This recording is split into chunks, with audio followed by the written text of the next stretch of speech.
Olá, boa noite. Taxa de desemprego no Brasil sobe para 7,9%. Ainda assim, é o menor índice para o primeiro trimestre desde 2014. O governo autoriza mais de 9 mil obras no PAC, mas diz depender de emendas parlamentares para financiar as obras. E você vai ver também.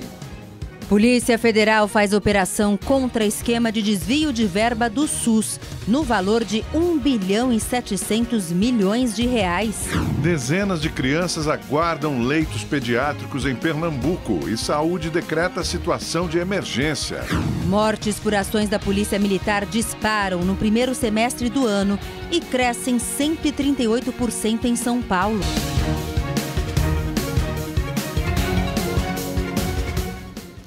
O Tribunal de Justiça do Estado de São Paulo negou o terceiro pedido de prisão do condutor do Porsche que matou um motorista por aplicativo em um acidente de trânsito em São Paulo. Vamos ao vivo conversar com o repórter David Diogo, que traz os detalhes para a gente, né, David? Boa noite para você. Qual é a implicação desse motorista, então?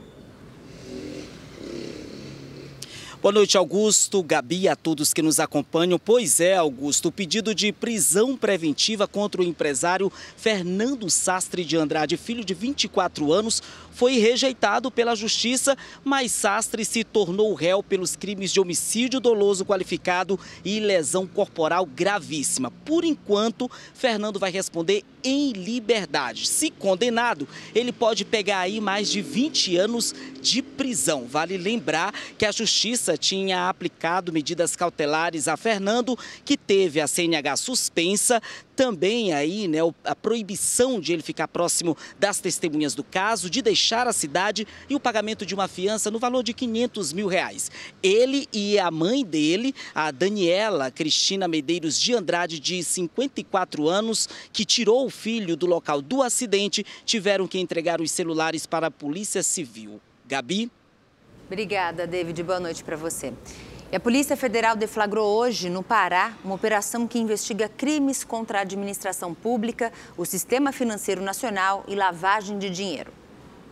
Mais de 150 policiais saíram para cumprir 49 mandados de busca e apreensão em 33 endereços.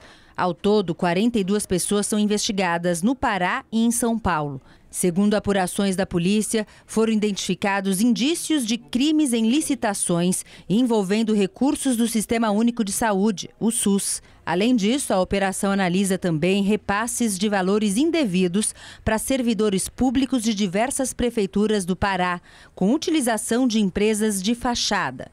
O valor pode chegar a 1 bilhão e 700 milhões de reais. Os investigados poderão responder pelos crimes de organização criminosa, lavagem de capitais, sonegação fiscal e crimes contra a administração pública.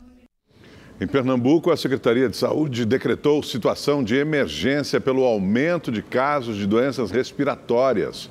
80 crianças esperam por um leito em UTIs pediátricas no estado. Desde a última sexta-feira, Vitória espera uma vaga de UTI para seu bebê de apenas 1 mês. A criança está na ala amarela do Hospital Estadual Barão de Lucena, que, segundo a mãe, não possui estrutura adequada para atender o caso. Está um descaso. Tem, dentro do quarto que eu estou, tem mais de 20 crianças, totalizando umas 40 pessoas, contando com os adultos e enfermeiro, médico. Muita criança. Não tem equipamento para os enfermeiros técnicos trabalhar, não tem soro, não tem termômetro. As mães, inclusive eu estou com o meu termômetro aqui, porque a gente tem que trazer de casa para poder medir a temperatura, porque se não trouxer não vai medir. Essa é a mesma situação vivida pela Bruna, que chegou ontem na unidade com um bebê de 3 meses e também aguarda por uma vaga. Vim para cá, quando chegar aqui para analisar meu filho, elas disseram que era caso de UTI, só que meu filho ainda está aqui embaixo, porque disse que não tinha vaga na UTI e ficou um tempão. Se a criança está precisando de ir para a UTI, como é que meu filho vai ficar aqui embaixo ainda passar um tempão sem ser medicado, sem nada? Segundo o último levantamento da Secretaria Estadual de Saúde, 66 crianças aguardam uma vaga em UTI pediátrica e 14 bebês esperam por leitos de UTI neonatal. A validade do decreto é de 90 dias. Um dos objetivos da medida é ampliar a rede de atenção à saúde infantil. Somente neste ano foram abertos 88 novos leitos para atender crianças, sendo 40 de UTIs pediátricas, 10 de UTIs neonatais e 38 de enfermarias pediátricas. Em Pernambuco, 1.675 casos de síndrome respiratória aguda grave foram registrados do início do ano até o dia 20 de abril e 989 pacientes tinham até 14 anos. Se comparada com a primeira semana de 2024, os registros subiram quase 80%. O paciente que precisa de uma área vermelha, por exemplo, é um paciente que precisa de uma unidade de terapia intensiva, uma UTI pediátrica. E, consequentemente, lá é onde tem todas as estruturas necessárias para fazer e prover o melhor atendimento. Toda uma estrutura que leva para fazer uma devida monitorização da forma adequada, dimensionamento de equipe, porque uma UTI está dimensionada para atender o número certo. Então, para cada 10 leitos é um profissional de médico, um fisioterapeuta, uma enfermeira, 5 técnicos, para 10 leitos. Numa emergência dessa, você não tem esse dimensionamento e aí realmente o risco de mortalidade aumenta bastante. 2 homens foram presos numa chácara que funcionava como uma das principais fábricas de drogas na Grande São Paulo. O imóvel fica numa chácara na zona rural, entre a cidade de Guarulhos e Nazaré Paulista, na região metropolitana de São Paulo.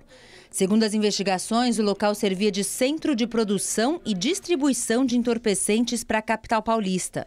Até um gerador era usado para garantir que a fabricação das drogas não fosse interrompida. Foram apreendidas máquinas, caixas d'água e baldes que eram usados para a produção e armazenamento dos entorpecentes. Os presos são apontados como gerentes da fábrica. 1 tonelada de entorpecentes foi apreendida. 15 ciclistas foram atropelados por uma van no acostamento da BR-040 em Paraopeba, a 100 quilômetros de Belo Horizonte. 2 pessoas estão internadas em estado grave. As imagens mostram os feridos sentados no acostamento da rodovia logo após o atropelamento. Algumas bicicletas estavam destruídas. 7 pessoas ficaram feridas. 2 ciclistas foram socorridos de helicóptero para o pronto-socorro da capital mineira. Júlio Ferreira, piloto profissional de motocross, passou por cirurgias e está fora de perigo. O estado mais grave é de Tauã Maciel, que precisou ser reanimado. O motorista que provocou o acidente disse à Polícia Rodoviária Federal que foi fechado por um caminhão e por isso invadiu o acostamento. Ele foi levado para a delegacia, onde fez o teste do bafômetro. O resultado deu negativo. No Rio Grande do Sul, as fortes chuvas causaram estragos em 77 cidades. Famílias precisaram ser retiradas de casa, 5 pessoas morreram e quase 200 pessoas estão em abrigos públicos e outras 96 desalojadas. Ruas foram tomadas pela água, que chegou na altura dos joelhos. Moradores tentavam salvar roupas e objetos de valor. Quando começa a chover, a gente já não dorme mais, porque a gente fica acordado cuidando a água, porque a gente sabe que vai subir. 15 municípios cancelaram as aulas em razão dos estragos. Na Serra Gaúcha, uma ponte cedeu, enquanto a prefeita de Santa Teresa fazia um apelo aos moradores. Nós vamos resolver esse problema. De acordo com o Instituto Nacional de Meteorologia, a instabilidade que atinge o Rio Grande do Sul deve expandir para outros estados, acendendo um sinal de alerta em Santa Catarina e no Paraná. Entre essa terça e quarta-feira, a instabilidade segue muito forte, muito intensa, tempestades com chuva, raios, queda de granizo e acumulados significativos ainda se concentram no Rio Grande do Sul e talvez aí sul de Santa Catarina. O Instituto Nacional de Meteorologia classificou o estado com alerta vermelho. Bom, agora vamos saber então como é que vai ficar o tempo para todo o Brasil com Igor Silveira, que já está aqui com a gente, né, Igor? Boa noite para você. Conta pra gente, essa chuvarada, né, no sul do Brasil vai continuar? Boa noite, Gabi. Boa noite, Augusto. Boa noite para você que está em casa. Sim, ainda tem previsão de chuva no sul do país. Isso deve durar até o fim de semana. E agora, a passagem de uma frente fria que é responsável pela instabilidade em Santa Catarina e também no Rio Grande do Sul. É uma chuva forte e volumosa. Por outro lado, no restante do país, o primeiro dia do mês de maio vai ser marcado com temperaturas acima dos 30 graus, como a gente vê aqui no mapa. No sudeste, por exemplo, olha, as temperaturas podem chegar aos 37 graus amanhã no Rio de Janeiro, 31 graus em Belo Horizonte e também em Vitória, no Espírito Santo, sem previsão de chuva. Em São Paulo, a mesma coisa, de ensolarado e também não deve chover. Máximas de 33 graus amanhã e na quinta-feira e 31 graus na sexta-feira. No Nordeste, ainda pode chover em pontos do Maranhão e também do Rio Grande do Norte. No litoral, o sol até aparece, mas pode chover em pontos isolados. Na região norte, dia encoberto e com chuva isolada a qualquer hora do dia. No centro-oeste, por causa ainda da onda de calor, o tempo continua quente, seco, não tem previsão de chuva. E em Cuiabá, a máxima amanhã pode chegar na casa dos 38 graus. Imagina só a sensação térmica. Boa noite para você. Gabi, Augusto. Obrigado, Igor. Até amanhã. Houve um aumento da cobertura vacinal do calendário infantil brasileiro desde 2022. Apesar disso, o país está longe da porcentagem ideal de imunização. 1, 2, 3, 4, 5, 6, 7, 8, 9, 10... A carteira de vacinação da Valentina está cheia de anotações das vacinas que foram tomadas pela pequena. E para a mãe Natália, a imunização da filha é algo essencial. Para prevenir, né, das doenças, para que ela não venha ter outros problemas mais sérios, e por isso eu gosto de estar acompanhando tudo, todas as vacinas, e a gente deixa sempre tudo em dia. A Mariana é mãe do Davi, de 3 anos, e também faz questão que ele tome todas as vacinas. Sempre foi uma preocupação para mim isso, até porque o Davi nasceu prematuro, então a gente sempre se preocupou muito em dar todas as vacinas na data certa para ele. Mas nem todas as crianças estão com a carteira de vacinação em dia. Desde 2016, o Brasil registrou uma queda na cobertura de vacinas que protegem contra o sarampo, cachumba, rubéola, poliomielite e outras doenças. Durante a pandemia de Covid-19, a situação piorou, porque as pessoas tinham receio de ir aos postos de saúde. Em 2022, os índices voltaram a melhorar. De 2022 para 2023, houve um aumento da cobertura vacinal de 13 das 16 principais vacinas que compõem o calendário infantil brasileiro. As vacinas mais procuradas foram a primeira dose de reforço da pneumocócica e da poliomielite e também a tríplice bacteriana. Já as vacinas BCG, contra a hepatite B e varicela registraram queda na procura. Apesar da melhora dos indicadores de vacinação no Brasil, os especialistas reforçam que a cobertura vacinal ainda está longe da ideal. O recomendado é que ela esteja entre 90% e 95%. Cada 10 crianças que nascem no país, 8 delas chegam a 1 ano de idade com as suas vacinas em dia. 2 delas não. Isso é preocupante ainda. Apesar da melhora, nós continuamos longe do ideal. Todo esforço deve ser feito para que nós reconquistemos essas coberturas vacinais elevadas, para que continuemos livres dessas doenças. Um estudo da Organização Mundial da Saúde mostrou que nos últimos 50 anos, 154 milhões de vidas foram salvas por conta das vacinas, sendo 101 milhões crianças. É uma picadinha que realmente salva vidas. Você acha importante? Sim. Por que você acha importante? Para não ficar doente. O Ministério de Portos e Aeroportos vai criar uma política nacional de transporte aéreo de animais. Os primeiros passos do plano foram discutidos hoje, durante reunião com a presença de João Fantasini, o tutor do cão Joca, que morreu durante um transporte aéreo. A reunião no Ministério dos Portos e Aeroportos contou com a presença do diretor da Agência Nacional de Aviação Civil e de parlamentares. O ministro Silvio Costa Filho apresentou ao tutor do Joca as ações do governo federal junto à ANAC, às companhias aéreas e ao Congresso Nacional.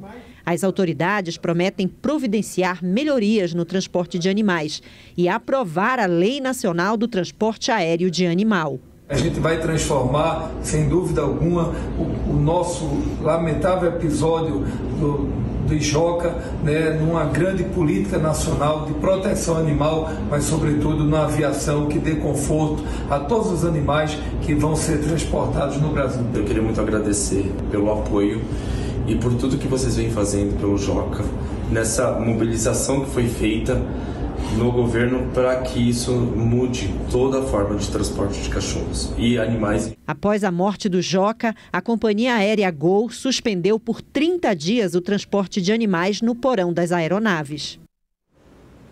E o Brasil passou dos 4 milhões de casos de dengue neste ano. O Ministério da Saúde diz que o cenário atual apresenta tendência de queda de casos.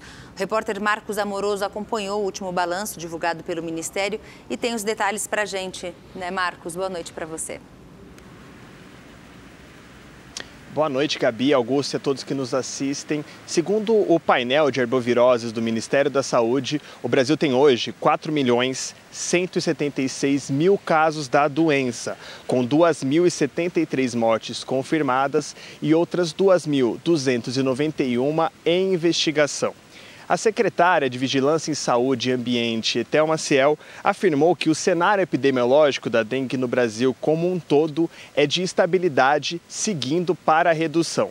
Atualmente, 14 estados apresentam um estado de queda, tendência de queda, e outros 8 apresentam um cenário de estabilidade. 5 estados seguem com tendência de alta. São eles Pará, Ceará, Mato Grosso, Sergipe e Tocantins. A secretária enfatiza que ainda é preciso que a população siga de olho, siga com os cuidados contra a dengue, uma vez que é possível evitar vários casos e mortes. Ela também destacou que o clima potencializou a transmissão da doença. Vamos acompanhar. Essa alta temperatura, ela acaba fazendo com que o mosquito tenha um ciclo de reprodução menor, ela encurte esse ciclo, e isso faz com que você tenha mais mosquitos, né, mais possibilidade de ter os mosquitos por conta desse ciclo menor. Então, nós estamos ainda entendendo, nós temos os 4 sorotipos circulando, que também preocupa. Foi um ano muito diferente, muito atípico, mas com as mudanças climáticas é possível, é o que os especialistas dizem, né? Que o que a gente está achando que é atípico vai ficar cada vez mais típico, né? Isso vai ser a nossa tendência. E em meio à epidemia de dengue, o estado de São Paulo chegou a 550 mortes pela doença nos 4 primeiros meses do ano. O número é o maior desde 2015, quando 510 pessoas morreram. Na capital, as 106 mortes entre janeiro e abril de 2024 superam a soma dos últimos 9 anos, quando 49 pessoas morreram. O desemprego no Brasil subiu no último trimestre. Apesar desse aumento, a taxa é considerada a melhor dos últimos 10 anos para o período. Os dados foram divulgados hoje pelo IBGE. Por aqui, todo mundo está preenchendo um formulário para começar maio empregado. Porcina era atendente em um restaurante. Depois de ficar 6 meses sem trabalho, ela vai voltar ao mercado, dessa vez como auxiliar de limpeza. Estou feliz, queria sair hoje com o serviço. Garantido, né? Que é muita disputa, né? Hoje está difícil. Este centro de apoio ao trabalhador aqui em São Paulo recebe uma média de 1.000 pessoas por dia. 200 para dar entrada no seguro-desemprego e umas 800 à procura de uma nova oportunidade no mercado de trabalho. Como aqui o RH das empresas faz plantão pela manhã, muito trabalhador entra desempregado e sai daqui com a carteira assinada novamente. O vigilante Marcos vai começar em uma nova função aos 50 anos. Uma oportunidade muito bem-vinda. Tem que pagar as continhas, né? Então é aquilo, a gente tem que ir firme, otimista, né? E sempre firme, forte para ir para a luta, para o trabalho. Assim como os dois, 100 milhões e 200 mil pessoas estão trabalhando no Brasil. Segundo os dados divulgados hoje pelo IBGE, a taxa de desemprego no primeiro trimestre do ano, de 7,9%, é a melhor para o período desde 2014. Entre janeiro e março, o país tinha 8 milhões e 600 mil pessoas desocupadas, um aumento de 0,5 ponto percentual em relação ao trimestre anterior. Quando a gente olha ainda um ano atrás, quando ele estava 8,8, a gente nota que a gente está numa trajetória que não é ruim, tá? Embora tenha aumentado alguns pontos percentuais, não é uma trajetória ruim, até porque a gente sabe que neste início de ano, aquele emprego de final de ano, que é aquele emprego temporário, ele se encerra, né, naturalmente. Então a gente tem uma taxa de 7,9, que me parece uma taxa, olhando para o histórico, uma taxa até boa. A Fabiana busca voltar ao mercado para ter condições de investir num sonho: o diploma. Conquistar esse emprego, né, para eu começar a fazer um curso, uma faculdade e tentar aí novas oportunidades. E hoje também teve divulgação do Cadastro Geral de Empregados e Desempregados, o CAGED. De acordo com o balanço, em março, o país abriu mais de 240 mil vagas de emprego formal. O resultado é o melhor para o mês na série histórica da nova metodologia iniciada em 2020. Em entrevista ao programa É Notícia com Kennedy Alencar, o ministro do Trabalho e Emprego, Luiz Marinho, explicou a diferença entre os dados do CAGED e do IBGE e comemorou os resultados. O CAGED mede o emprego formal, ou seja, carteira assinada, que está lá no e-social, registro direitinho e tal. É aqui que nós medimos. O bico, o CAGED não mede.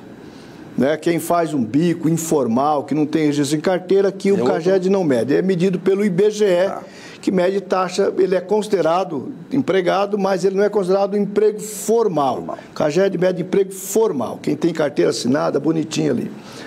E nós geramos, em março desse ano, o melhor março desde 2020, 244 mil e uns quebradinhos, 244.615, que soma nesse trimestre do ano 719.033 empregos.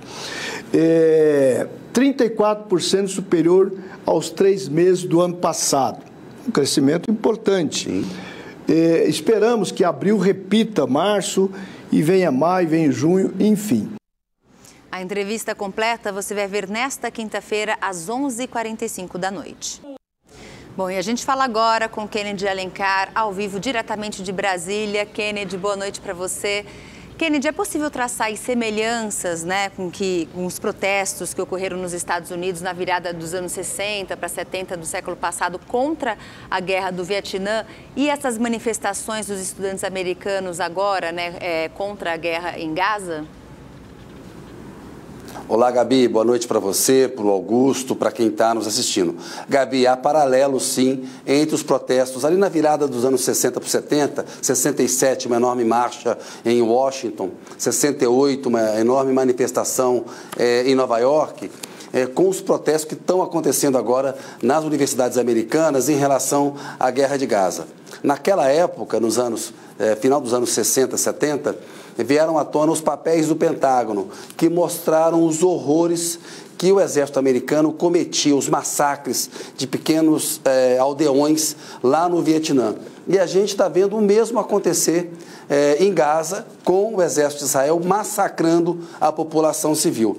Então o paralelo é muito claro, tende a crescer. Na Europa há também uma movimentação dos estudantes e isso, Gabi, é péssima notícia para o presidente Joe Biden, porque as eleições americanas, elas não são obrigatórias, você precisa mobilizar o eleitor, o voto é facultativo e nas eleições passadas o voto do eleitorado mais jovem foi fundamental para o Biden vencer o Trump em 2020. Eu estava lá e acompanhei. E agora, 4 anos depois, se esses jovens não comparecerem às urnas em 5 de novembro, o Biden pode ter mais dificuldade ainda para vencer o Trump. E a eleição americana ela é importantíssima para o mundo. Se o Trump ganhar, ele tem uma política ainda pior para o Oriente Médio, para a América Latina, para os imigrantes, e inclusive para a mudança climática, para a emergência climática. Agora, o Biden está errando porque o exército de Israel conta com apoio americano para promover um genocídio em Gaza, como está acontecendo. E isso vai ter um preço eleitoral alto para ele, como teve para os democratas na eleição de 68, que o Nixon venceu contra um candidato democrata. A guerra do Vietnã desgastou muito os democratas que estavam no poder naquela época. Agora temos também um democrata no poder. Gabi Augusto. Perfeito, Kennedy. Obrigado a você. Uma boa noite. Rede TV News de volta. O Senado aprovou a manutenção do PERSE, o Programa Emergencial de Retomada do Setor de Eventos. A relatora, a senadora Daniela Ribeiro, chegou a apresentar algumas alterações, mas a casa optou por acompanhar o texto aprovado pela Câmara dos Deputados. De Brasília, o repórter Igor Damasceno vai nos trazer aí os detalhes dessa votação. Boa noite, Igor.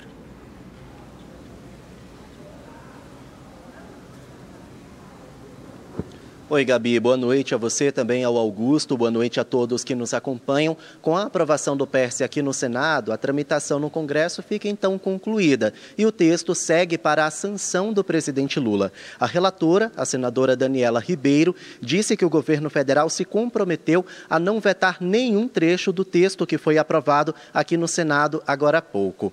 A aprovação do PERSE aconteceu depois que o presidente do Senado, Rodrigo Pacheco, aprovou a urgência do projeto. Com isso, ficou dispensada a análise nas comissões. Pacheco disse que era necessário dar uma resposta rápida ao setor de eventos. A relatora, a senadora Daniela Ribeiro, chegou a apresentar um texto alternativo àquele que foi aprovado na Câmara dos Deputados, com 5 modificações. Mas ela desistiu dessa ideia. Isso porque ontem ela se encontrou com representantes do setor de eventos, conforme nós noticiamos aqui no Rede TV News, e eles pediram uma tramitação mais urgente, mais rápida aqui no Congresso Nacional, porque o setor ainda não se recuperou da pandemia de Covid-19, a crise que foi provocada. Eu lembro a vocês que o PERSE garante que empresas do setor de eventos recebam uma espécie de socorro financeiro do Poder Executivo. Pelo texto, o governo federal tem um teto de 15 bilhões de reais até 2026 para ajudar as empresas nesse socorro financeiro. A principal mudança seria que esse valor do teto fosse corrigido pela inflação, algo que a relatora depois desistiu. A escolha de manter a versão da Câmara aconteceu também depois de uma reunião no Palácio do Planalto com a presença do presidente Lula. Quem também estavam presentes foram os líderes líderes partidários e também ministros que cuidam da articulação política aqui no Congresso Nacional. A nossa produtora Aline Beckett conversou com a senadora Daniela Ribeiro. Ela disse também que optou pela versão da Câmara porque atendeu a apelos do governo federal e também poderia prejudicar o setor de eventos, algo que ela não queria jamais. Vamos ouvir. Ontem estivemos reunidos com quase cerca de 100 representantes do setor, né? Hoje, durante o dia também, ontem também pela manhã, né, no estado, e ontem de forma pelo Zoom, né? Mas uma semana que é híbrida, e uma semana híbrida a gente tem dificuldade de conversar com os líderes, e isso angustiou muito mais o setor para que não houvesse a mudança no texto. Dentro do que foi possível, assim, acho que a gente tem que comemorar dentro do que foi possível para que tivesse, por parte do governo também, o compromisso, né, de não vetar.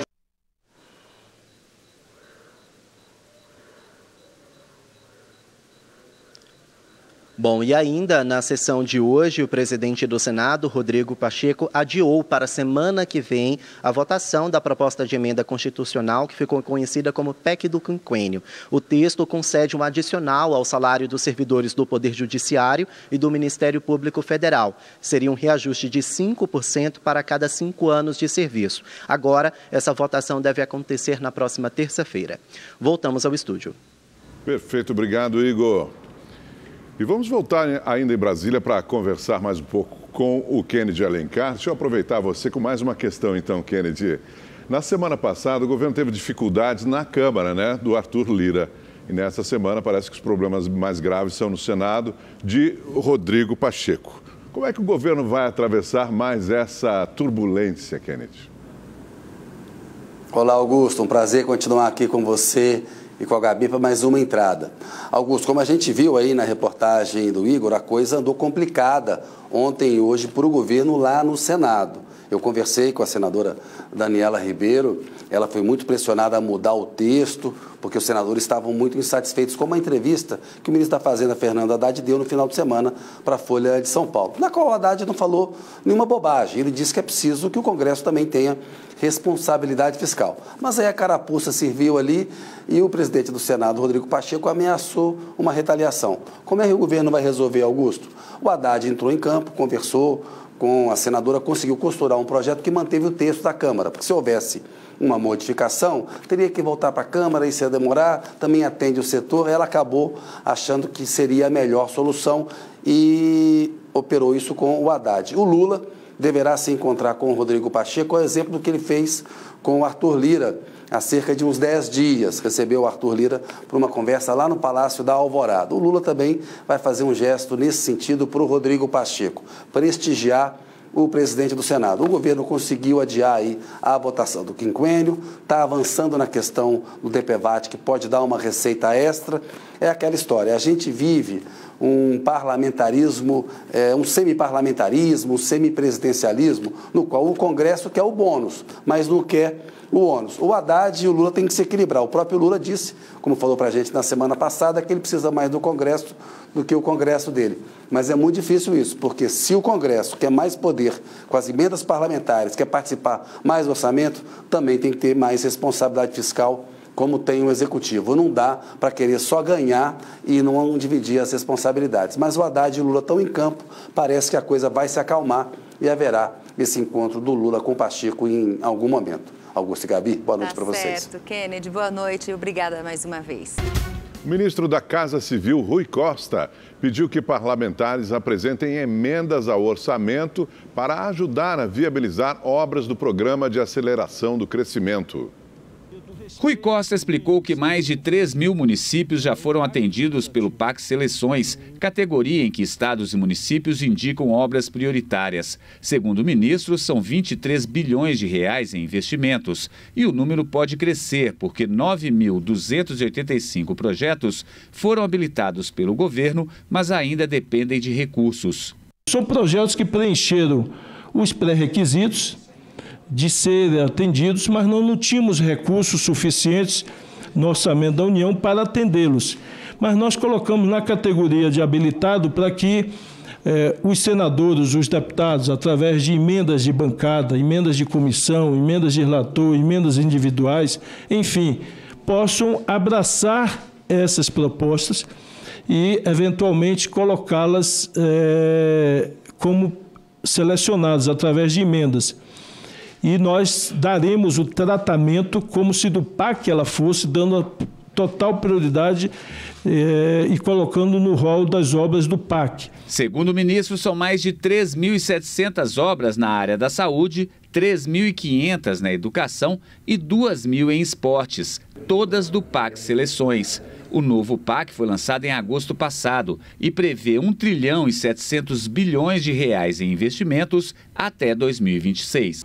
O número de pessoas mortas por policiais militares no estado de São Paulo cresceu 138% em um ano. Os dados são da Secretaria de Segurança Pública do estado. De acordo com o levantamento, a PM matou em serviço 179 pessoas nos 3 primeiros meses deste ano. No mesmo período de 2023, foram 75 mortes. Os dados deste ano são os maiores já registrados desde 2020, quando 218 pessoas morreram. Para o ouvidor das polícias de São Paulo, a Operação Verão, realizada pela PM na Baixada Santista e finalizada em 1º de abril, explica o aumento na letalidade. E a Operação Verão tem uma participação efetiva nisso, ela contribuiu muito para que esse número seja tão alarmante. A ouvidoria da polícia vai continuar problematizando esses dados, vai continuar problematizando esses números. A gente não acredita numa segurança pública que mata, a gente também não acredita numa segurança pública que prende. Nós acreditamos numa segurança pública que oferte para as pessoas a sensação de segurança. O aumento do número de mortes no litoral paulista provocou críticas à atuação da polícia. O Conselho Estadual de Defesa dos Direitos da Pessoa Humana vê a ação policial como punitiva. O aumento da letalidade pura e simplesmente demonstra que não há uma política de segurança pública em curso em São Paulo. O governo do estado afirmou em nota que mantém investimento contínuo na capacitação dos policiais, na aquisição de equipamentos de menor potencial ofensivo e na implementação de políticas públicas visando a redução da letalidade policial. E que as mortes decorrentes de intervenção policial são consequência da reação de criminosos contra a ação dos agentes. A Polícia Civil montou uma operação para prender os criminosos que roubaram mais de 200 computadores que seriam inicialmente entregues em escolas municipais do Rio de Janeiro. Ao chegarem nas comunidades Kelsons e Parque União, na zona norte do Rio, os policiais foram recebidos a tiros. O confronto aconteceu pela manhã e causou a suspensão das aulas em 2 escolas. 2 UPAs da região não funcionaram. Mesmo com o apoio de carros blindados, os policiais tiveram dificuldades para entrar nas comunidades por causa das barricadas. Os alvos da ação eram Lucas Wendel Meirelles do Nascimento, o LC, e Alisson Lucas dos Santos, o Alisson Peppa. Eles foram identificados em gravações de câmeras de segurança durante um assalto na noite do dia 3 de fevereiro em um depósito em Duque de Caxias, na Baixada Fluminense. A quadrilha roubou 246 computadores e 264 monitores que seriam destinados a escolas públicas do Rio de Janeiro. O material, avaliado em cerca de R$1 milhão, foi recuperado 2 dias depois. Ao todo, 10 pessoas participaram da ação.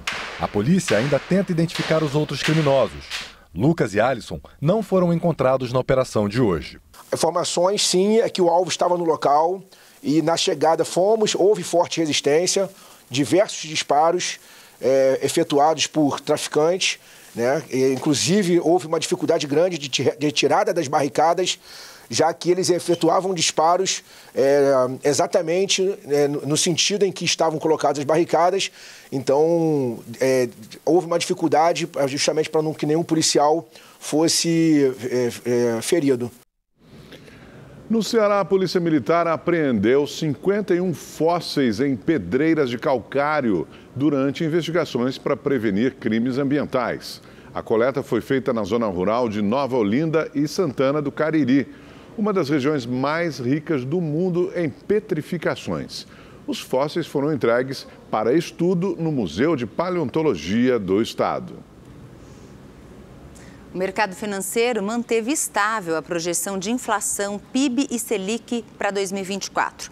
A previsão de inflação continuou em 3,73%, o mesmo número divulgado na semana passada.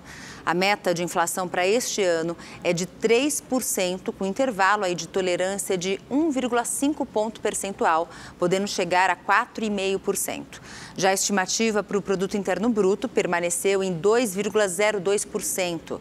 E a previsão para a taxa Selic neste ano está em 9,5%. Os dados são do Boletim Focus, divulgado pelo Banco Central. E o Rede TV News fica por aqui. Obrigado pela sua companhia nessa terça-feira. Uma ótima noite para você. Boa noite, a gente volta a se ver amanhã. Até lá.